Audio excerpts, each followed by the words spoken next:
काली तंत्र शास्त्र काली तत्व निरूपण। नमस्कार मित्रों, 200 यूट्यूब चैनल पर एक बार फिर से स्वागत है। हमारे चैनल से जुड़े रहने के लिए आप सभी का बहुत बहुत धन्यवाद। मित्रों, काली तंत्र शस्त्र का हमारा इस वीडियो है। इस वीडियो में हम आपको तंत्र सीखने से पहले ध्यान रखने योग्य विशेष बातें और देवी काली के रहस्य भेद को बताने वाले हैं। अगर आप भी तंत्र की शुरुआत करना चाहते हैं या फिर देवी काली के रहस्य को जानना चाहते हैं तो इस वीडियो को अंत तक जरूर देखें। यह वीडियो सभी साधकों के लिए बहुत ही खास होने वाला है। मित्रों, भगवती काली, काली शब्द का अर्थ होता है काल की पत्नी और काल शिवजी का नाम है, इसलिए शिव पत्नी को ही काली की संज्ञा से अभिहित किया गया है। इन्हें आद्या काली भी कहते हैं। मार्कंडेय पुराण के दुर्गा सप्तअष्ट खंड में भगवती अंबिका के ललाट से जिन काली की उत्पत्ति का वर्णन किया गया है, भगवती आद्या काली उनसे भिन्न है। भगवती अंबिका के ललाट से उत्पन्न काली दुर्गा की त्रिमूर्ति में से एक है। उनके ध्यान का स्वरूप भी आद्या काली के ध्यान से भिन्न है। तंत्र शस्त्रों में आया भगवती के 10 भेद कहे गए हैं, जिसे देवी काली, देवी तारा, देवी शोषी, देवी भुवनेश्वरी, देवी भैरवी, देवी छिन्नमस्ता, देवी धूमावती, देवी बगला, देवी मातंगी एवं देवी कमलात्मिका के नाम से जाना जाता है। इन्हें सम्मिलित रूप में 10 महाविद्या के नाम से भी जाना जाता है। इनमें भगवती काली मुख्य है। भगवती काली के रूप भेद असंख्य हैं। तत्व सभी देवियां योगिन आदि भक्त की ही प्रतिरूप है, तथापि इनके 8 भेद मुख्य माने जाते हैं। यह 8 भेद, जिन्हें चिंतामणि काली, स्पर्शम काली, संतति प्रदा काली, सिद्धि काली, दक्षिणा काली, कामकला काली, हंस काली एवं गुह्य काली के नाम से जाना जाता है। काली क्रम दीक्षा में भगवती काली के इन्हीं 8 भेदों के मंत्र दिए जाते हैं। इनके अतिरिक्त भद्रकाली, शान काली तथा महाकाली, यह 3 भेद भी विशेष प्रसिद्ध हैं तथा इनकी उपासना भी विशेष रूप से की जाती है। 10 महाविद्याओं के मंत्र, जप, ध्यान, पूजन तथा प्रयोग की विधियां, कवच, स्तोत्र, सहस्त्र नाम आदि पृथक पृथक हैं। अतः इन सभी देवियों के संबंध में हमने पृथक पृथक ग्रंथों का संकलन किया है। भगवती कालिका के स्वरूपों में दक्षिणा काली मुख्य है। इन्हें दक्षिण कालिका तथा दक्षिणा कालिका आदि नामों से भी संबोधित किया जाता है। काली उपासकों में सर्वाधिक लोकप्रिय भी भगवती दक्षिणा काली ही है, इसलिए प्रस्तुत ग्रंथ में उन्हीं के विविध मंत्रों की साधन विधियों का विस्तृत उल्लेख किया गया है। गुह्य काली, भद्रकाली, स्मशान काली तथा महाकाली, यह चारों स्वरूप भी प्रकारा से भगवती दक्षिणा कालिका के ही है तथा इनके मंत्रों का जप, न्यास, पूजन न आदि भी प्रायः भगवती दक्षिणा काली की भांति ही किया जाता है। अतः इन चारों के मंत्र तथा ध्याना आदि के भेदों को भी इस संकलन समाविष्ट कर लिया गया है। भगवती काली को अनादि रूपा, आद्या विद्या, ब्रह्मास वरूपी तथा केवल दात्री माना गया है। अन्य महाविद्या मोक्ष दात्री कही गई है। 10 महाविद्याओं में भगवती शोष, जिन्हें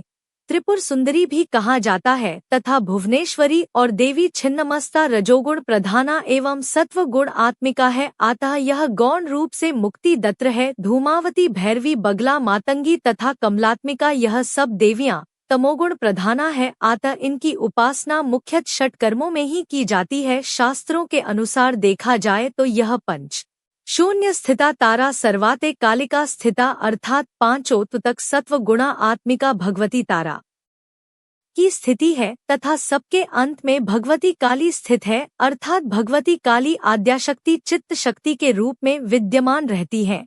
अस्तु वह अनित्य, अनादि, अनंत एवं सबकी स्वामिनी है। वेद में भद्रकाली के रूप में इन्हीं की स्तुति की गई है, जैसा कि बारंबार कहा गया है कि भगवती काली अजन्मा तथा निराकार है। इसलिए भावुक भक्तजन अपनी भावनाओं तथा देवी के गुण कार्यों के अनुरूप उनके काल्पनिक साकार रूप की उपासना करते हैं। भगवती चूंकि अपने भक्तों पर स्नेह रखती हैं, उनका कल्याण करती हैं तथा उन्हें युक्ति मुक्ति प्रदान करती हैं, अतः वे उनके हृदयाकाश में अभीत रूप में सरकार भी हो जाती है। इस प्रकार निराकार होते हुए भी वे साकार हैं, अदृश्य होते हुए भी दृश्यमान है। दक्षिणा काली भगवती का नाम क्यों है अथवा दक्षिणा काली शब्द का भावार्थ क्या है, आइए समझते हैं। मित्रों, इस संबंध में शास्त्रों ने विभिन्न मत प्रस्तुत किए हैं, जिसे हम आपको संक्षेप में बताते हैं।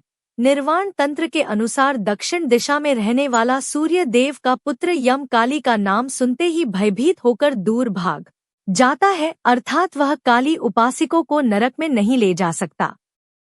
इसी कारण भगवती को दक्षिणा काली कहते हैं।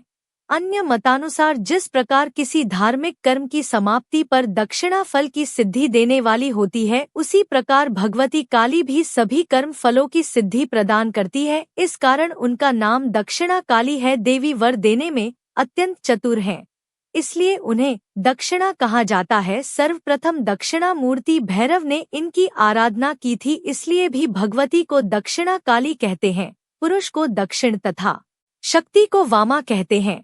वही वामा दक्षिण पर विजय प्राप्त कर महामोक्ष प्रदायिनी बनी। इसी कारण तीनों लोकों में उन्हें दक्षिणा कहा गया है। भगवती के स्वरूपादि का भावार्थ भगवती काली के स्वरूप आदि से संबंधित शब्दों का भावार्थ जाने बिना अर्थ का अनर्थ हो जाता है, इसलिए यहाँ कुछ प्रमुख शब्दों के भावार्थ बता रहे हैं। महानिर्वाण तंत्र के अनुसार जिस प्रकार श्वेत पीत आदि सभी रंग काले रंग में समाहित हो जाते हैं, उसी प्रकार सब जीवों का लय काली में ही होता है। इसलिए काल शक्त निगुण निराकार भगवती काली का वर्ण भी काल ही निरूपित किया गया है। कुछ तंत्रों में भगवती का वर्ण काला तथा लाल दोनों ही बताए गए हैं, परंतु साथ ही यह भी स्पष्ट कर दिया गया है कि भगवती दक्षिणा काली का रंग काला तथा भगवती त्रिपुर सुंदरी अर्थात तारा का रंग लाल है। इसलिए भगवती के दक्षिण काली अथवा भद्रकाली, गुहकाली, स्मशान काली तथा महाकाली आदि रूपों के उपासक भक्तों को देवी के श्याम वर्ण अर्थात काले रंग के शरीर की ही भावना करनी चाहिए। भगवती काली को स्मशान वासिनी कहा गया है। स्मशान का लौकिक अर्थ है जहाँ मृत प्राणी के शरीर जलाए जाते हो, परंतु देवी के निवास स्थल के संबंध में स्मशान शब्द का यह अर्थ लागू नहीं होता है। पंच महाभूतों का चित ब्रह्मा में लय होता है, जबकि भगवती आद्या काली ही चित ब्रह्म स्वरूपा है। इसलिए जिस स्थान पर पंच महाभूत लय हो वही स्मशान है और वही भगवती का निवास है, यह समझना चाहिए। संसार विषयों, काम, क्रोध, रागा आदि के भस्म होने का मुख्य स्थान हृदय है, क्योंकि जिस स्थान पर कोई वस्तु भस्म हो वह स्थान स्मशान कहलाता है। अतः काम, क्रोध, रागा आदि से रहित स्मशान रूपी हृदय में ही भगवती काली निवास करती है। इसलिए भक्त जनों को चाहिए कि वे अपने हृदय में भगवती काली को स्थापित करने हेतु उसे स्मशान बना ले, अर्थात सांसारिक राग, द्वेष आदि से पूर्ण नता रहित कर ले। स्मशान में चिता के प्रज्वलित होने का तात्पर्य है द्वेष आदि विकार रहित हृदय रूपी स्मशान में ज्ञाना अग्नि का निरंतर प्रज्वलित बना रहना। स्मशान में शिवा, कंकाल, अस्थि तथा शव मुंड की उपस्थिति का तात्पर्य है। शिवा, शव मुंड आदि अपंचीरा, अस्थि, कंकाल आदि उज्ज्वल वर्ण सत्व गुण के बोधक है, अर्थात हृदय रूपी स्मशान में अपंचीरा भूत शिवा, शव मुंड आदि के रूप में तथा अस्थि, कंकाल आदि सत्व गुण के रूप में उत्थित रहते हैं। आसन शिव से जब शक्ति पृथक हो जाती है तो वह शव मात्र रह जाता है, अर्थात जिस प्रकार शिव का अंश स्वरूप जीव शरीर प्राण रूपी शक्ति के हट जाने पर मृत्यु को प्राप्त होकर शव हो जाता है, उसी प्रकार उपासक जब अपनी प्राण शक्ति को चित्त शक्ति में समाहित कर देता है तब उसका पच भौतिक शरीर शव की भांति निर्जीव हो जाता है। उस स्थिति में भगवती आद्या शक्ति उसके ऊपर अपना आसन बनाती है, अर्थात उस पर अपनी कृपा बरसाती है और उसे स्वयं में सन्निहित कर भौतिक प्रप से मुक्त कर देती है। यही भगवती का शवासन है और इसीलिए शव को भगवती का आसन कल्पित किया गया है। शशि शेखर भगवती के ललाट पर चंद्रमा की स्थिति बताकर उन्हें शशि शेखरा कहा गया है। इसका भावार्थ यह है कि वे चिदानंद में है तथा अमृत रूपी चंद्रमा को धारण किए हैं, अर्थात उनकी शरण में पहुँचने वाले साधक को अमृत की उपलब्धि होती है। मुक्त केशी भगवती के बाल बिखरे हैं, इसका तात्पर्य है कि भगवती केश विन्यास आदि विकारों से रहित त्रिगुणाता है। भगवती के 3 नेत्र हैं। यह कहने का आशय है कि सूर्य, चंद्र तथा अग्नि ये तीनों ही भगवती के नेत्र रूप है। दूसरे शब्दों में लोगों को तीनों कालों को देख पाने में सक्षम है। महाघोरा भगवती उच्च स्वर वाली है। इसका भावार्थ है कि भगवती का नाम सुनते ही पाप समूह उसी प्रकार पलायन कर जाते हैं जिस प्रकार सिंह की दहाड़ सुनकर वन के पशु दूर भाग जाते हैं। बाला तंसा भगवती अपने कानों में बालकों के शव पहने हैं। कथन का आशय यह है कि वे पूर्व शव तुल्य निर्विकार हृदय वाले स्वभाव जैसे भक्तों की ओर कान लगाए रखती हैं, अर्थात उनकी प्रत्येक प्रार्थना को ध्यान से सुनती हैं। सुख दव गलत रक्त धारा भगवती के दोनों होठों के कोनों से रक्त की धारा बह रही है। यह कहने का आशय है कि भगवती शुद्ध सत्वा का है और वे रजोगुण एवं तमोगुण को निहत कर रही है। प्रति भगवती के दांत बाहर की ओर निकले हैं, जिनसे वे जीभ को दबाए हुए हैं। इस कथन का आशय यह है कि भगवती तमोगुण एवं रजोगुण रूपी जीव को अपने सतोगुण रूपी उज्ज्वल दांतों से दबाए हुए हैं।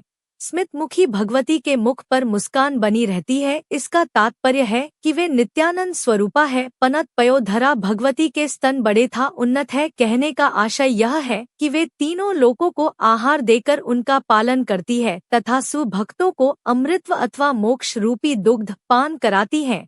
कंठासक्त मुंडाली गलर चिता। इस कथन का आशय है कि मुंडमाला के 50 मुंड अर्थात 50 मात्रका वर्णों को धारण करने के कारण भगवती शब्द ब्रह्मा स्वरूपा है। उस शब्द गुण से रजोगुण का टपकना अर्थात सृष्टि का उत्पन्न होना ही रक्त स्राव है। भगवती उसी स्राव से आप्लावित है अर्थात निरंतर नवीन सृष्टि करती रहती है। दिगंबरा भगवती दिगंबरा है। इसका आशय यह है कि वे माया रूपी आवरण से आच्छादित नहीं है अर्थात उन्हें माया अपनी लपेट में नहीं ले पाती। नाक संघात कृता भगवती शवों के हाथ की करधनी पहने हैं।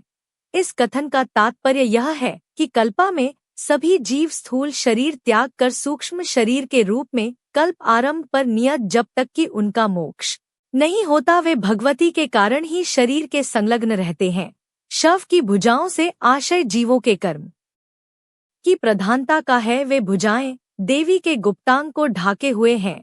इस कथन का आशय यह है कि नवीन कल्प के आरंभ होने तक देवी द्वारा सृष्टि निर्माण का कार्य स्थगित बना रह। वाम हस्ते कृपाण देवी के ऊपर वाले बाएं हाथ में कृपाण है। इसका आशय यह है कि भगवती हानि रूपी तलवार से मोह रूपी माया पाश को नष्ट करती है। तलवार के बाएं हाथ में होने का तात्पर्य यह है कि भगवती वाम मार्ग अर्थात शिवजी के बताए हुए मार्ग पर चलने वाले निष्काम भक्तों के अज्ञान को नष्ट कर उन्हें मुक्ति प्रदान करती हैं।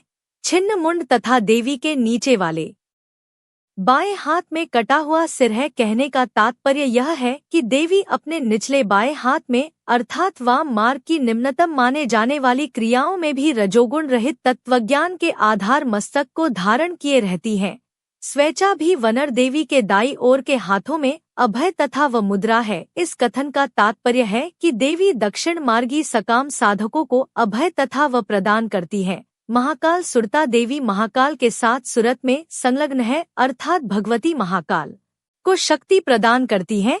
जब वे निर्गुणा होती है तो महाकाल उन्हीं में सनी विष्टिल से मुक्त रहते हैं। अस्तु वे स्थिति क्रम में महाकाल के साथ सुरता एवं सृष्टि क्रम में विपरीत रहती है।